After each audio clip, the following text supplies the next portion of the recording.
Hello my lovely passengers, ఎలా ఉన్నారు? బాగున్నారా? ఈ వీడియో నా ఛానల్ ఫాలో అవుతున్న చాలా మంది బస్ డ్రైవర్లకు, మన బస్సులలో అప్పుడప్పుడు చాలా ముసలి వాళ్ళు, మోకాల నొప్పులున్న వాళ్ళు ఎక్కుతూ ఉంటారు. వాళ్ళు ఎక్కినప్పుడు మనం కొద్దిగా ఓపికతో వాళ్ళు ఎక్కి సీట్లో కూర్చునే వారికి కూడా మనం బస్ మూవ్ చేయకుండా ఉంటే బెటర్. ఎందుకంటే వాళ్ళు కూర్చోక ముందుకు బస్సును గట్టిగా పట్టుకోరు. వాళ్ళు కూర్చోక ముందుకు మనం మూవ్ చేస్తే వాళ్ళు కింద పడిపోయే ప్రమాదం ఉంటది కాబట్టి.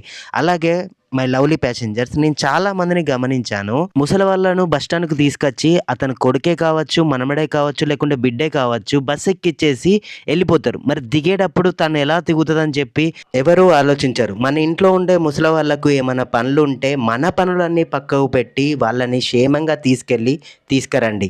ఎందుకంటే చిన్నప్పుడు మన పనులన్నీ చేసింది వాళ్ళే.